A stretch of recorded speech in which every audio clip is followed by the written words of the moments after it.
तो दोस्तों दो इंपॉर्टेंट अपडेट को सबसे पहले गौर से सुने। पहला, आज जो मैं आपके सामने क्वेश्चन लेकर आया हूं ये मस्ट रिपीटेड क्वेश्चन है जैकबोर्ड का, सिर्फ स्पेशल जैकबोर्ड का, आर्ट्स कॉमर्स साइंस। और मेरे दोस्तों ये मैं आप लोगों के लिए दो लेक्चर में डिवाइड किया हूं, यानी एक लेक्चर में 50 क्वेश्चन बताऊंगा और एक लेक्चर में दोस्तों 50 क्वेश्चन, यानी 2 लेक्चर में आप लोगों का पूरा कंप्लीट कर दूंगा। अगर आप लोग चाहते हैं कि सर हाँ लेक्चर 2 भी होना चाहिए तो कमेंट सेक्शन में दबा करके सारे स्टूडेंट्स कमेंट करेंगे, ठीक है। दूसरा अपडेट है कि आप लोगों का महा मैराथन क्लास होने वाला है, चाहे वो 2 तारीख को हो या दोस्तों 3 तारीख को हो। तो जो मैराथन क्लास होगा वो हमारा यूट्यूब पे नहीं होगा। जी हाँ मेरे भाई, आप लोग सही सुन रहे हैं, क्योंकि यूट्यूब पे दोस्तों आप लोगों का देखता हूं कमेंट तो मुझे गुस्सा आता है, ठीक है। इसलिए मैं चाहता हूं कि सेपरेट से हमारी क्लास चले। तो मेरे भाई अगर आप चाहते कि सर मुझे फ्री में हमें चाहिए सर महा मैराथन क्लास, तो मेरे दोस्तों अभी चाहिए प्ले स्टोर से मिसाइल क्लासेस के एप्लीकेशन को डाउनलोड कर ले, ठीक है। और डाउनलोड करने के बाद दोस्तों वहां पे नोटिफिकेशन आ जाएगी और किस टाइम पे क्लास होगा, कितने बजे होगा, वो सारा चीज आपको वहां पे पता चल जाएगा फ्री ऑफ कॉस्ट में, ठीक है। तो आप लोग लेट ना करें, जाएं जल्दी से और दोस्तों प्ले स्टोर से मिसाइल क्लासेस के ऐप को डाउनलोड कर लें। आइए अभी जो हम लोग बात करेंगे दोस्तों top of the most important होगी 50 एमसीक्यू के बारे में, ठीक है।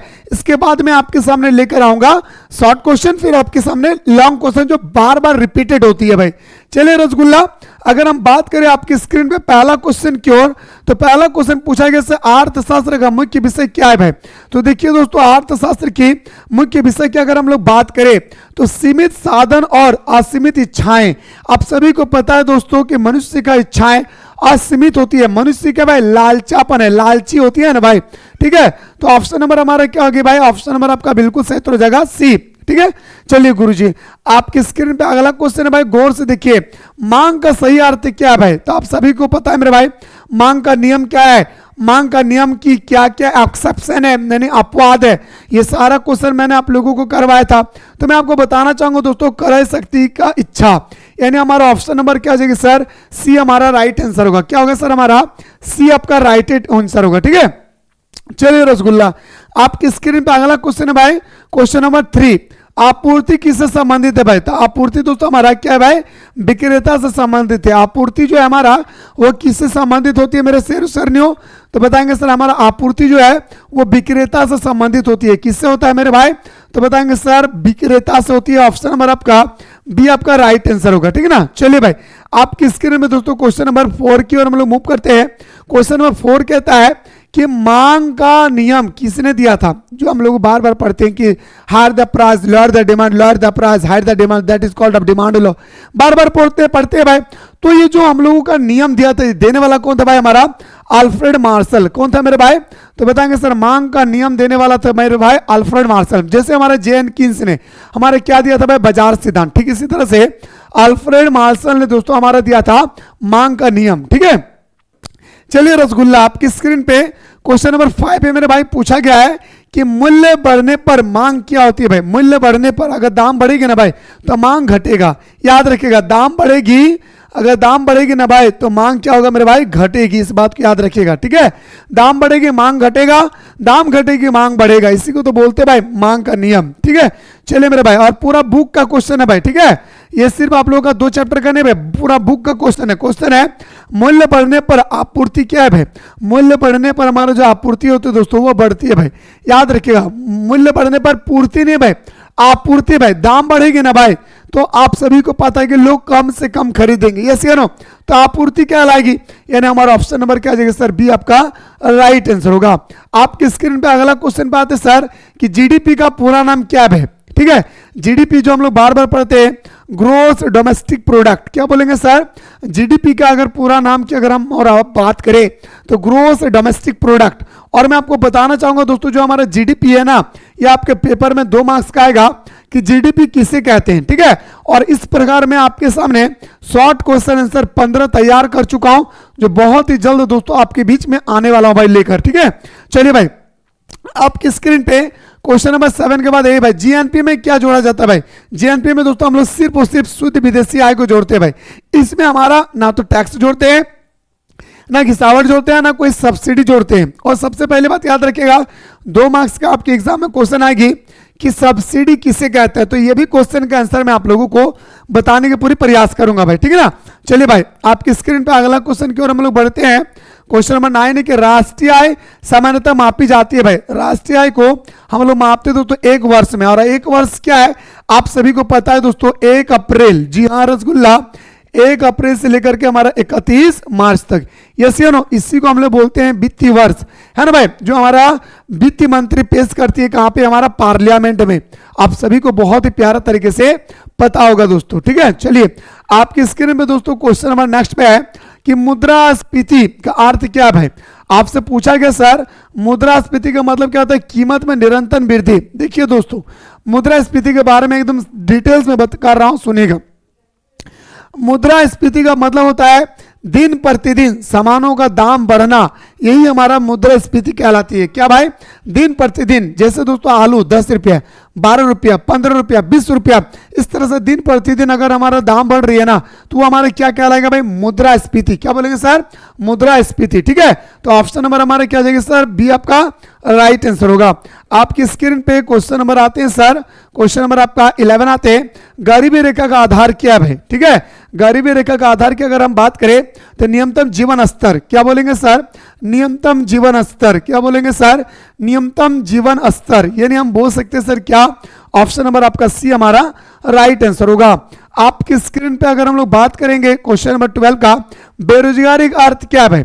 आज हम और आप क्या है भाई, बेरोजगारी है भाई, यस या नो, आप और हम क्या है, बेरोजगारी है, और हमारे देश भी बेरोजगारी से जूझ रही है, ठीक है। तो बेरोजगारी का अर्थ क्या है भाई, तो बताएंगे सर बेरोजगारी का अर्थ होती है काम चाहने पर भी काम ना मिलना। याद रखिएगा बेरोजगारी का अर्थ होती है काम चाहने पर भी काम ना मिलना, इससे हम लोग बेरोजगारी बोलते हैं भाई, ठीक है। चलिए आपकी स्क्रीन पे क्वेश्चन नंबर आते हैं दोस्तों कि 13 नंबर भाई, छुपी हुई बेरोजगारी किस में पाया जाता है भाई। छुपी हुई बेरोजगारी याद रखिए मेरे भाई, ये हमारे कृषि सेक्टर में पाया जाता है, एग्रीकल्चर सेक्टर में दोस्तों हमारा छुपी हुई बेरोजगारी पाया जाता है भाई, ठीक है। चलिए क्वेश्चन नंबर आते हैं सर, और हाँ वीडियो देखने के बाद थोड़ा सा भी अगर आप लोगों को अच्छा लगे ना तो कमेंट सेक्शन में जरूर कमेंट करें, और साथ ही साथ लाइक का बटन दबा दें, क्योंकि दोस्तों दिन रात आप लोगों के लिए मैं मेहनत कर रहा हूँ, ताकि मेरे भाई आप लोग अच्छा खासा पढ़ के आप लोग अपने एग्जाम हॉल में अच्छा से लिख सके, और आपका मार्क्स अच्छा है, और आपके मार्क्स के बदौलत आपका माता पिता का नाम हो जाए आपके गांव पे, आपके इलाके में, आपके शहर में, यही चाहता मेरे भाई, हमारे अंतिम इच्छा है भाई, ठीक है। इसलिए दोस्तों अगर आपको अच्छा लगे तो जरूर कमेंट सेक्शन में कमेंट करें, और आप लोग मेरे भाई याद रखें वीडियो को लाइक करना ना भूले। अगला, सरकारी बजट कौन प्रस्तुत करता है भाई, अभी तो बताएं सर, ये हमारा वित्त मंत्री प्रस्तुत करती है, कब मेरे भाई, तो 1 अप्रैल को प्रस्तुत करती है भाई, और हमारा 31 मार्च तक चलती है भाई। 1 अप्रैल को प्रस्तुत करती है और हमारा ये 31 मार्च तक चलती है भाई, ठीक है ना। चलिए आपकी स्क्रीन पे क्वेश्चन नंबर 15 पे आते सर, प्रत्यक्ष कर का उदाहरण है भाई। आज ही तो बताया भाई सुबह सुबह कि प्रत्यक्ष कर और अप्रत्यक्ष कर, और सबसे पहले तो आप लोग ये जानिए 5 मार्क्स का ये क्वेश्चन आपके पेपर में टपक रहा है कि कर किसे कहते हैं, प्रत्यक्ष कर और अप्रत्यक्ष कर में अंतर स्पष्ट करें। ये क्वेश्चन आपके पेपर में 100% टपक रहा है, इस बात को याद रखिएगा भाई, ठीक है। तो बताएंगे सर प्रत्यक्ष का जो डायरेक्ट दिया जाता है भाई, वो हमारा इनकम टैक्स है भाई।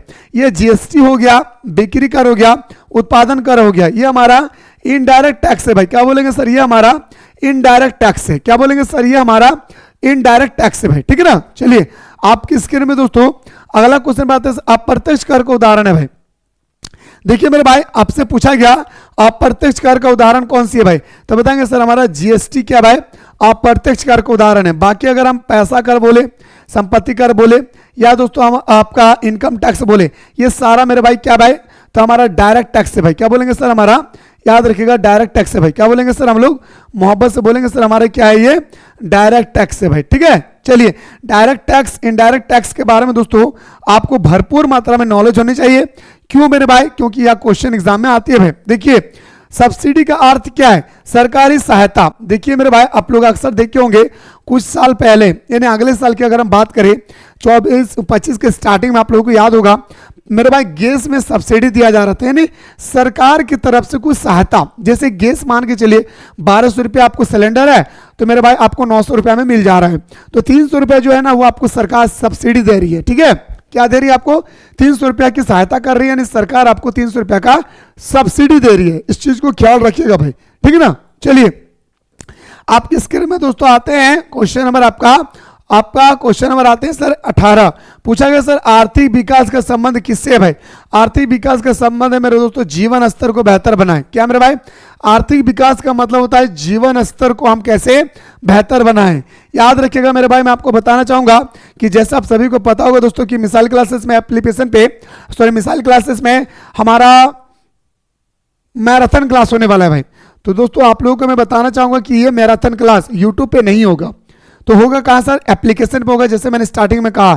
तो आप में से कोई स्टूडेंट्स दोस्तों अभी तक हमारे मिसाइल क्लासेस के एप्लीकेशन को डाउनलोड नहीं किए तो प्ले स्टोर में जा करके मेरे भाई आप लोग डाउनलोड कर ले, फ्री में मेरे भाई आप लोग मैराथन क्लास को देख सकते हैं। कितना बजे होगा नोटिफिकेशन भी आपके मोबाइल पे आ जाएगी, इसलिए अभी जाएं प्ले स्टोर से मिसाइल क्लासेस के एप्लीकेशन को आप लोग एनी हाउ डाउनलोड कर ले भाई, ठीक है ना। चलिए क्योंकि दोस्तों वहां पे हमारा सेपरेट क्लासेस चलती है भाई, ठीक है। चलिए मेरे भाई अगला क्वेश्चन पे आते हैं। आर्थिक वृद्धि का अर्थ क्या है? आर्थिक वृद्धि का मतलब होता है दोस्तों क्या? तो याद रखिएगा राष्ट्रीय आय में वृद्धि। क्या बोलेंगे सर? आर्थिक वृद्धि का मतलब होता है मेरे भाई क्या? राष्ट्रीय आय में वृद्धि। हमारा आर्थिक वृद्धि तभी होगी जब हमारा नेशनल इनकम में इंक्रीजेस होगी, याद रखिएगा, ठीक है। चलिए भाई आपकी स्क्रीन पे अगला क्वेश्चन पे आते हैं। क्वेश्चन नंबर 20, बाजार का सही अर्थ क्या है? बाजार का मतलब होता है क्रेता और विक्रेता का संबंध। और मैं आपको सबसे पहले बताना चाहूंगा ये क्वेश्चन आपके पेपर में 2 मार्क्स का छपी गए भाई, याद रखिएगा। इससे भी कितना मार्क्स का आएगा शेर सरनियो? तो आपके पेपर में 2 मार्क्स का आएगा कि व्हाट इज मार्केट, ठीक है। बाजार क्या है? मैंने आप लोगों को बताया था बाजार वह क्षेत्र है जहां पे क्रेता और विक्रेता की संख्या भरपूर मात्रा में होती है और सामान को क्रय विक्रय करते समय किसी भी वस्तु का मूल्य एक हो और दोनों ही क्रेता विक्रेता संतुष्टि प्रदान करे, इसी को हम लोग बोलते हैं क्या भाई? बाजार सिद्धांत, ठीक है। चलिए मेरे रसगुल्ला क्वेश्चन नंबर आते हैं सर 21 पे। कहां पे मेरे भाई? 21। मांग की लोच संबंधित है भाई। मांग का लोच हमारा मूल्य में परिवर्तन। क्या बोलेंगे सर? मांग की लोच हमारा मूल्य पर परिवर्तन। क्या बोलेंगे सर? मांग की लोच हमारा है भाई क्या? मूल्य में परिवर्तन। समझ रहे हैं रसगुल्ला? तो ऑप्शन नंबर हमारा क्या आ जाएगी सर? सी हमारा राइट आंसर होगा। क्या होगा? ऑप्शन नंबर आपका बिल्कुल सही तो हो जाएगी सर क्या? सी आपका राइट आंसर होगा। आपकी स्क्रीन पे क्वेश्चन नंबर 22 पे आते हैं सर। मांग का अपवाद कौन सी है? और मैंने तो आप लोगों को बहुत ही प्यारा तरीके से बताया सर, डिमांड ऑफ आपका एक्सेप्शन। मांग का अपवाद आपके पेपर में आएगा भाई, इसे आप लोग कंटेस्ट कर लीजिए। और मैं आप लोगों को बहुत ही देहाती भाषा में बताया था, जो भी स्टूडेंट्स ने नहीं दिखा है प्लेलिस्ट में जाइए, मैं सेपरेट सा प्लेलिस्ट बना के रखा हूं 2026 का, वहां पे जाकर के मेरे भाई आप सारा क्लासेस को देख सकते हैं। तो मांग के सेक्शन में दोस्तों गिफिन वस्तु में क्या बोलेंगे सर? हमारा मांग का जो प्रभाव होता है दोस्तों गिफिन वस्तु में, जैसे बोलते हैं ना भाई कि दाम बढ़ने पर हम मांग कम कर देते हैं, यस या नो। लेकिन दोस्तों हमारा अपवाद कहता है कि हमारा कोई भी त्यौहार आती है, कितना जैसे अभी हमारा होली का त्यौहार आएगी, तो होली के त्यौहार में रंग का दाम कितना भी बढ़ा क्यों ना दे भाई, हम उतना ही खरीदेंगे जितना अगले साल खरीदे थे, यस या नो। तो ये हमारा गिफिन वस्तु हो गया भाई। क्या हो गया हमारा? गिफिन वस्तु। गिफिन वस्तु का मतलब होता है दोस्तों जो हमारा मतलब जरूरी ही है, इससे हमें लेना ही होगा चाहे जितना भी दाम रहे। समझ रहे भाई? चलिए आपकी स्क्रीन पे क्वेश्चन नंबर अगर हम बात करें 23 में, गरीब उन्मूलन का कार्यक्रम है भाई। गरीब उन्मूलन का कार्यक्रम है दोस्तों मनरेगा, और ये मनरेगा में दोस्तों 100 दिन का काम दिया जाता है भाई। ये पहले हमारा नारेगा था, नारेगा का नाम बदल के मनरेगा रखा गया भाई। और एक बात याद रखिएगा यहाँ पे दोस्तों, आप लोग थोड़ा सा योजना आयोग के बारे में याद रखिएगा भाई। क्या बोलेंगे सर? योजना आयोग के बारे में याद रखिएगा। योजना आयोग का गठन हमारा 1950 में हुआ था और मोदी सरकार ने दोस्तों इसी का नाम बदल के क्या रख दिया भाई? याद रखिएगा नीति आयोग। क्या बोलेंगे सर? हमारा नीति आयोग, याद रखिएगा। और ये नीति आयोग के गठन की अगर हम बात करें, अगर नीति आयोग के गठन की बात करें तो मेरे भाई 1 जनवरी, जी हाँ रसगुल्ला, 1 जनवरी 2015 को दोस्तों याद रखिएगा इसका नाम रखा गया भाई। याद रखना भाई, पूरे डिटेल्स में बता रहा हूं मेरे भाई, क्वेश्चन कहीं से भी आए छोड़कर नहीं आना भाई। 1 जनवरी 2015 को दोस्तों इसका गठन हुआ था। और अगर आपसे पूछा जाएगा कि नीति आयोग हो या योजना आयोग हो, इसका अध्यक्ष कौन होता है, तो बताएंगे सर नीति आयोग हो या योजना आयोग हो। इसकी अध्यक्षता की अगर हम बात करें तो मेरे रसगुल्ला ये हो जाएगा हमारा कौन, तो बताएंगे सर देश का प्रधानमंत्री हमारा नीति आयोग और योजना आयोग का अध्यक्ष होता है भाई। ठीक है, चलिए भाई आपकी स्क्रीन पे लेकर आता दोस्तों अगला क्वेश्चन नंबर 24। ध्यान से देखेंगे आय विधि में कौन शामिल नहीं है भाई? आय विधि में हम लोग मजदूर भी शामिल कर सकते हैं, किराया भी शामिल करते हैं, ब्याज भी शामिल करते हैं, पर मेरे भाई हम लोग हस्तांतरण भुगतान कभी शामिल नहीं करते भाई। क्या? हस्तांतरण भुगतान को हम लोग कभी भी शामिल नहीं करते। क्या बोलेंगे सर? हस्तांतरण भुगतान को हम लोग कभी भी शामिल नहीं करेंगे। ठीक है, चलिए क्वेश्चन नंबर आते हैं सर आपका 25। एनएनपी प्राप्त होता है भाई। एनएनपी हम लोग कैसे प्राप्त कर सकते हैं मेरे भाई? तो एनएनपी प्राप्त करने की अगर साधन की बात करें तो जीएनपी माइनस घिसावट। क्या बोलेंगे सर? हमारा डबल एनपी की अगर हम बात करें ना तो ये हम लोग ज्ञात करने का एक सूत्र होता है जीएनपी, है ना, जीएनपी माइनस घिसावट। ठीक है, ऑप्शन नंबर क्या देगी? ऑप्शन नंबर आपका सी हमारा राइट आंसर होगा। आपकी स्क्रीन पे अगला आंसर 26 है। राष्ट्रीय आय किससे दर्शाती है भाई? राष्ट्रीय आय हम लोग किसको दर्शाते हैं भाई? तो देश की आर्थिक स्थिति को दर्शाते हैं भाई। क्या बोलेंगे सर? हमारा देश की आर्थिक स्थिति को हम लोग याद रखिएगा दर्शाते भाई कहां पे? राष्ट्रीय आय में। ठीक है, एकदम साधारण भाषा में और सरल भाषा में और शांतिपूर्ण तरीके से और एकदम आहिस्ता आहिस्ता क्वेश्चनों को देख ले जो बार बार रिपीट होती है। और इससे मेरे भाई मैं आप लोगों को बताना चाहूंगा फिर से, इसे मैंने दो पार्ट में डिवाइड किया भाई। एक पार्ट बता रहा हूं, अगर आप लोगों का डिमांड रहा तो मैं दूसरा पार्ट भी दोस्तों बताऊंगा। स्थिर कीमतों पर मापी गई आय कहलाती है भाई। तो बताएंगे सर हम लोग वास्तविक आय बोलते हैं भाई। स्थिर कीमत अभी मेरा भाई प्राइस क्या है? बैलेंस है। अगर कल 20 रुपया किलो आलू था, आज भी है, कल भी रहेगी 20 रुपया, तो हमारी स्थिर कीमत होगी। तो दोस्तों याद रखेगा स्टेबल प्राइस की अगर हम बात करें ना तो हमारे वास्तविक आय को हम लोग ज्ञात कर सकते हैं। रियल इनकम याद है, वास्तविक आय का मतलब क्या है? रियल इनकम को हम लोग फाइंड कर सकते हैं। ठीक ना, चलिए भाई अगला क्वेश्चन पे आते हैं सर। Question number 28। संतुलन मूल्य क्या है? संतुलन मूल्य बनता है जब हमारे क्या होते हैं भाई? मांग और पूर्ति मेरे भाई क्या होती है? सॉरी, मांग और आपूर्ति क्या होती है? दोनों हमारे क्या होते हैं दोस्तों? इक्वल होती है भाई। संतुलन मूल्य बनता है कब? जब हमारा मांग और पूर्ति हमारा क्या होती है मेरे भाई? तो बताएंगे सर हमारा एकदम सही उत्तर जगह सी। ठीक है, चलिए मेरे रसगुल्ला अगर हम लोग बात करें क्वेश्चन नंबर 28 के बाद 29 में, सब्सिडी देने से कीमत क्या होती है भाई? याद रखिएगा घटती है। सिंपल से बात है, सब्सिडी देने से कीमत घटती है। अभी तो बताए कि 1200 रुपया का कोई सिलेंडर है भाई, वो हमें 900 रुपया में मिल रहा है, तो हमें क्या हुआ भाई? हमारा जो कीमत है वो क्या हो गई? घट गई ना। हमारी कीमत क्या हो गया? माइनस हो गया, यानी हमारे प्राइस क्या होगी भाई? घट गई। सिंपल से बात याद रखिएगा। ठीक है, चलिए अगला प्रश्न पे आते हैं दोस्तों। क्वेश्चन नंबर आपके पास 29 के पास अगर हम बात करें तो आपका 30 है भाई। कर बढ़ने से कीमत क्या होती है भाई? कर का मतलब टैक्स, बताइए। और बहुत ही प्यारा सा क्वेश्चन भाई, याद रखिएगा। पूछा गया दोस्तों कि अगर टैक्स बढ़ेगी ना तो कीमत क्या होगी भाई? बढ़ेगी। सरकार हमसे से ज्यादा टैक्स तभी ले सकता है जब हमारा इनकम ज्यादा से ज्यादा होगी। अगर हमारा अभी 100 रुपये इनकम है तो सरकार अगर हमारे पास 20 रुपया लेती है, कल दिन हमारा 200 रुपये इनकम होगी तो सरकार 20 रुपया नहीं लेगा भाई। कितना लेगा सर? 40 रुपया लेगा। ठीक है, वही कह रहा है कि कर बढ़ने से कीमत क्या होती है भाई? बढ़ती है। टैक्स बढ़ेगी, कीमत बढ़ेगी। सिंपल से फंडा है, इसे आप लोग याद रखिएगा। आपकी स्क्रीन पे दोस्तों क्वेश्चन नंबर नेक्स्ट की बात करते हैं कि मांग वक्र का ढाल कैसा होता है भाई? आपसे पूछा गया कि मांग वक्र का ढाल कैसा होता है भाई? मांग वक्र की ढाल अगर हम बात करें, देखिए दोस्तों मैं आपको बताना चाहूंगा नीचे से नीचे की ओर हमेशा दोस्तों इस तरह से मांग वक्र का ढाल होती है। और मांग वक्र का ढाल हमेशा ऋणात्मक होता है भाई। क्या? मांग वक्र की ढाल की अगर हम बात करें तो मांग वक्र का जो ढाल होती है वो हमेशा ऋणात्मक होता है। क्या होता है भाई? तो बताएंगे सर हमेशा ऋणात्मक होती है। इसे भी आप लोग याद रखिएगा। ठीक है ना, चलिए आपकी स्क्रीन पे अब हमें बात करना चाहूंगा दोस्तों क्वेश्चन नंबर 32 है सर। आपूर्ति वक्र का ढाल कैसा होता है भाई? आपूर्ति वक्र का ढाल ऊपर की ओर होता है भाई। याद रखिएगा आपूर्ति जो ढाल होती है दोस्तों ये आपका इस तरह से होता है भाई। क्या बोलेंगे सर? हमारा ऊपर की ओर होता है। यानी ऑप्शन नंबर हमारा क्या आ जाएगी? सी आपका राइट आंसर होगा। क्या हो जाएगा मेरे सर नहीं हो? ऑप्शन नंबर सी आपका राइट आंसर होगा। ठीक है, चलिए आपकी स्क्रीन पे क्वेश्चन नंबर नेक्स्ट पे आते भाई 33। संतुलन मूल्य कब बनता है भाई? संतुलन मूल्य हमारा मांग और आपूर्ति जब बराबर होता है तो हमारा संतुलन होती है, बैलेंस होता है भाई। क्या? बैलेंस होती है। ठीक है, चलिए आपकी स्क्रीन पे दोस्तों आते से 34 क्वेश्चन। आवश्यक वस्तु की मांग क्या होती है भाई? अभी तो बताएं सर। आवश्यक वस्तु जैसे रोटी, मकान, कपड़ा, ये सब क्या है भाई? शिक्षा, स्वास्थ्य, ये सब क्या है? हमारा आवश्यक वस्तु है भाई। क्या है? एकदम कंपलसरी गुड्स है भाई। तो कंपलसरी गुड्स में दोस्तों याद रखिएगा हमेशा अलोचदार होती है। याद रखिएगा भाई। क्या बोलेंगे सर? हमारा लोचदार होती है भाई। ठीक है, ये गलत दिखे भाई, अलोचदार नहीं, यहाँ पे बेलोचदार होगा भाई। या हम लोग अलोचदार भी बोल सकते हैं इसको, ठीक है। इसे आप लोग याद रखिए। ऑप्शन नंबर आपका क्या आ जाएगी, ऑप्शन नंबर आपका बिल्कुल सही उत्तर हो जाएगा सर क्या, बी आपका राइट आंसर होगा, ठीक है ना।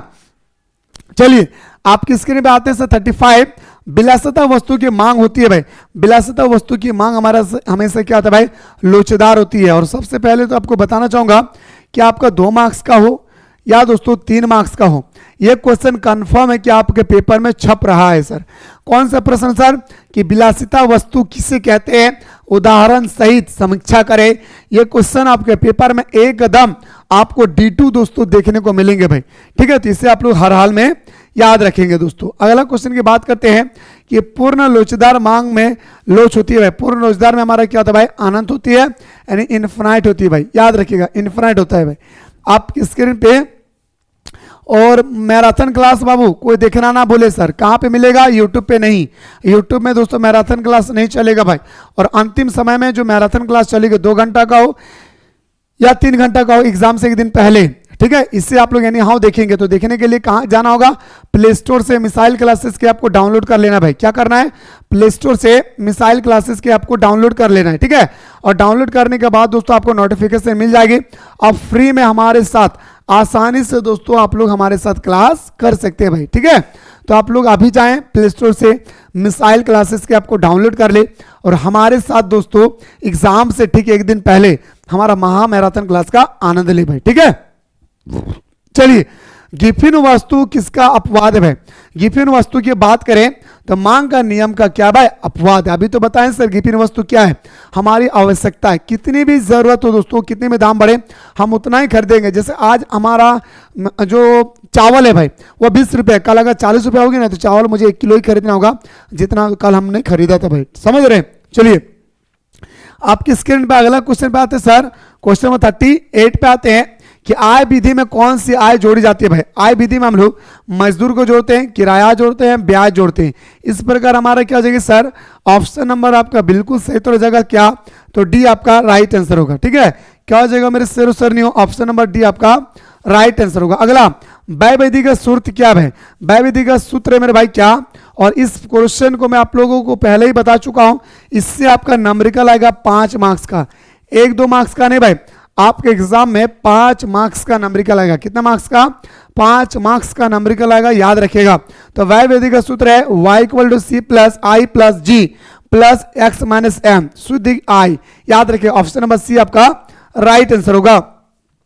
आपकी स्क्रीन पे दोस्तों क्वेश्चन नंबर 40 है, उत्पादन विधि में शामिल किया जाता है भाई। आप लोगों को बताना होगा कि उत्पादन विधि में शामिल किया जाता है, आखिर हम लोग उत्पादन विधि में किसे शामिल करते हैं भाई। तो उत्पादन विधि में दोस्तों हमारा अंतिम वस्तु को शामिल करते हैं। ये अंतिम वस्तु क्या भाई, जैसे हमारा रोटी हो गया भाई, याद रखिए, जैसे हमारा ब्रेड हो गया मेरे भाई, याद रखिए ये सब क्या है मेरे भाई, तो हमारा अंतिम वस्तु हो गया। तो उत्पादन में हम लोग उन्हीं को शामिल करते हैं जो हमारा अंतिम वस्तु होता है, समझ रहे ना। पहले क्या था, गेहूं, गेहूं से बना आटा, आटा क्या है मेरे भाई, मध्यवर्ती वस्तु, और आटा से बना है हमने ब्रेड, आटा से बना है हमने रोटी, तो रोटी क्या बन गया, अंतिम वस्तु, ठीक है। चलिए आपकी स्क्रीन पे क्वेश्चन नंबर आते हैं सर 41, नाममात्र आय को समायोजित कर जो आय मिलती है भाई, इसे हम लोग क्या बोलते हैं, तो बताएंगे सर वास्तविक इनकम। क्या बोलेंगे सर, हमारा वास्तविक इनकम, ठीक है। चलिए भाई आपकी स्क्रीन पे क्वेश्चन नंबर आता है सर क्या, 42, बाजार मूल्य पर जीडीपी में शामिल नहीं होता भाई। तो जीडीपी में हम लोग सब्सिडी को कभी शामिल नहीं करते भाई, इस बात को याद रखिएगा।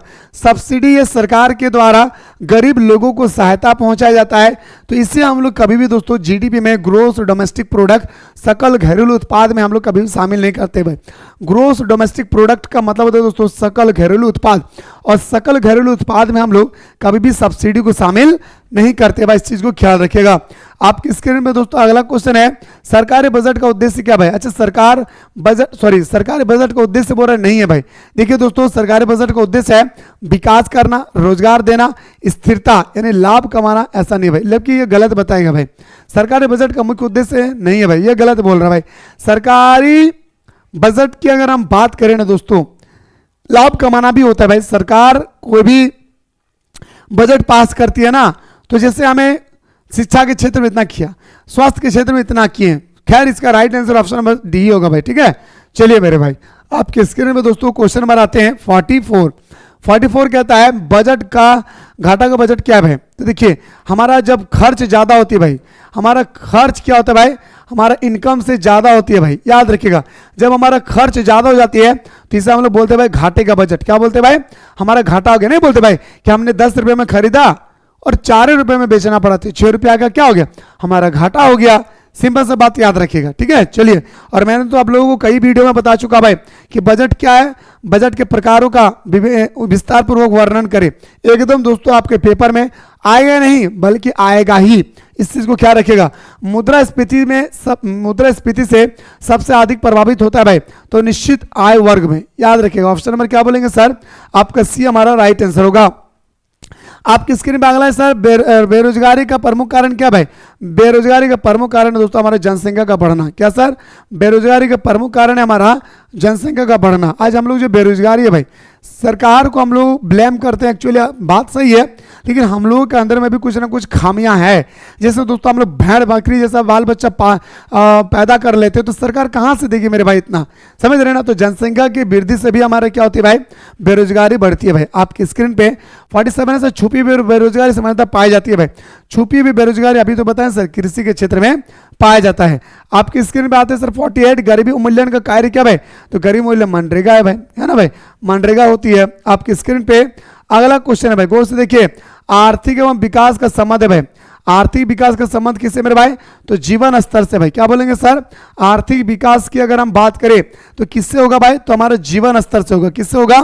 तो जीवन स्तर से होगा। 50 की बात करें, आर्थिक वृद्धि का अर्थ क्या है भाई? 50 नंबर पूछा गया कि आर्थिक वृद्धि का अर्थ क्या है? तो आर्थिक वृद्धि का अगर बात करें राष्ट्रीय आय में वृद्धि, ठीक है। अगला क्वेश्चन बढ़ने से पहले दोस्तों मैं आपको बताना चाहूंगा कि आपका 1 या 2 तारीख को महा मैराथन क्लास होने वाला भाई, ठीक है।